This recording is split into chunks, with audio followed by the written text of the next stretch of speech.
नहमदुहु व नसल्ली अला रसूलिहिल करीम, अम्मा बाद। दो बातें अपनी गुजारिशात से कबल। एक तो ये कि अल्लाह तबारक व तआला उस्ताद मोहतरम हज़रत मौलाना डॉक्टर आदिल ख़ान साहब शहीद रहमतुल्लाह अलैह की कामिल मग़फ़िरत नसीब फरमा दे। यकीनन उनका सानहा किसी एक फ़र्द और कौम का नहीं बल्कि पूरी उम्मत का सानहा है। और दूसरी बात कि अल्लाह तबारक व तआला वतन अज़ीज़ की हिफाजत नसीब फरमा दे। यहाँ के उलमा और तलबा, मसाजिद और मदारस, दीनी खानकाओं और वतन अज़ीज़ की चारों सूबों की अल्लाह हिफाजत नसीब फरमा दे। अज़ीज़ दोस्तों, हम आज़ादी के बाद से आज तक निसफ सदी से ज़्यादा सफ़र किए हुए बैठे हैं, लेकिन हमारी बिगड़ती बनती नहीं, मज़ीद बिगड़ती जा रही है। हालात की नज़ाकत मोहताज बयान नहीं। जदीद ज़राए अबलाग ने तकरीबन हर शख्स को बाखबर रखा है। मुल्क जिस हालत की तरफ जा रहा है तो तकरीबन हर शख्स उससे बाखबर है। अगर मुकम्मल तौर पर नहीं तो कुछ न कुछ इदराक हर शख्स को हो रहा है। कल ही के वाक़े को ले लीजिए कि पाकिस्तान के अजीम शहर कराची जैसा रोशनियों का शहर, जिसमें हज़रत मौलाना डॉक्टर आदिल ख़ान साहब शहीद रहमतुल्लाह अलैह को बड़े मजमे में और बाज़ार में जिनको शहीद किया जाता है, अब ये हमारी ज़िंदगी का एक मामूल बन चुका है। पाकिस्तान के आवाम का एक मामूल बन चुका है कि हर आए रोज़ हम कुछ न कुछ हादिसात से ऐसे ज़रूर रोनमा होते। हैरत उस दिन होती है कि जिस दिन ऐसा कोई कारनामा वजूद में ना आए। पाकिस्तानियों की जिंदगियों का ये मामूल बन चुका है ऐसे सानहात और वाक़यात। लेकिन अजीज दोस्तों, एक बात बता देना चाहता हूं कि इस हालात में हर शख्स अपने अपने अंदाज से तज्जिया करता है,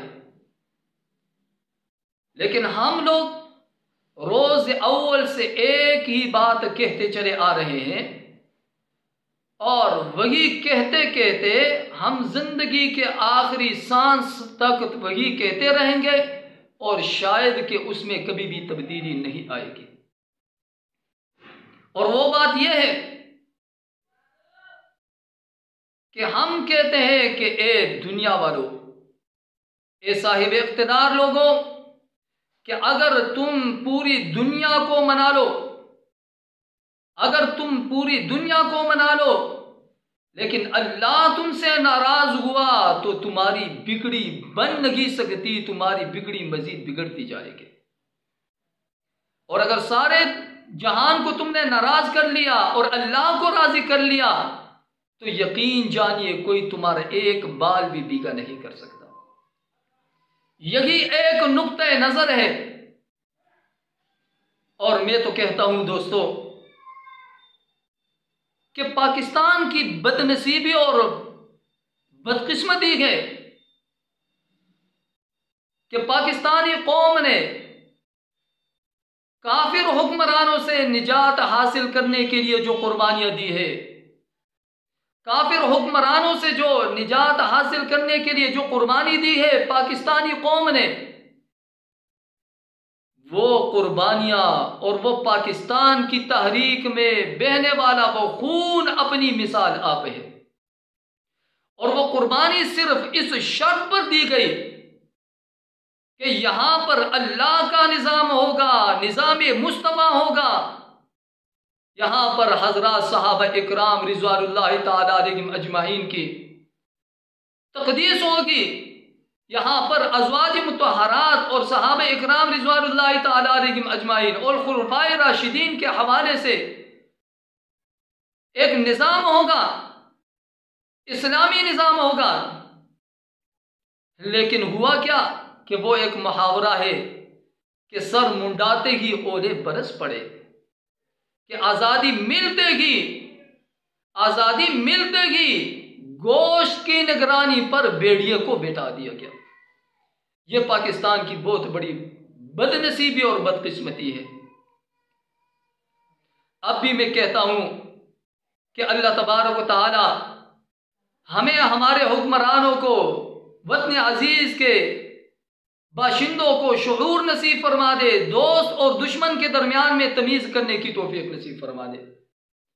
साहिब इक़्तिदार तबका हम हुकूमत से ये मुतालबा करते हैं, साहिब इक़्तिदार लोगों से ये मुतालबा करते हैं कि आईन के दायरे में रहते हुए, वतन अजीज के दायरे में रहते हुए इन दुश्मन अनासर को, इन साजिशों को इंसाफ के कटेरे में लाया जाए। जो इस्लाम से बगावत करते गए, जो मुल्क पाकिस्तान से बगावत करते गए, जो पाकिस्तान के आईन को नहीं मानते, उनको इंसाफ के कटेरे में ला करके खुदारा वतन अजीज के ऊपर रहमो करम कीजिए, मुल्क पाकिस्तान की हिफाजत कीजिए। अल्लाह इस देश की हिफाजत नसीब फरमा दे, वतन अजीज के उलमा और तलबा और मसाजिद और मदारिस की हिफाजत नसीब फरमा दे। इस मुल्क में रहने वाला जो भी फर्द बशर हो, अल्लाह उसकी हिफाजत नसीब फरमा दे, और अंदरूनी बैरूनी साजिशों से अल्लाह इसकी हिफाजत नसीब फरमा दे।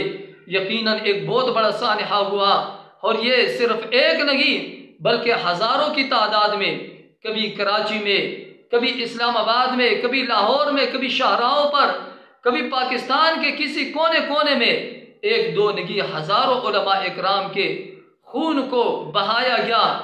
मैं यकीन से कहता हूँ कि वो दिन दूर नहीं कि इंशाअल्लाह ताला इनकी शुहदा की कुर्बानियों की बदौलत अल्लाह तबारक व ताला वतन अजीज़ में ज़रूर इस्लाम लाएगा।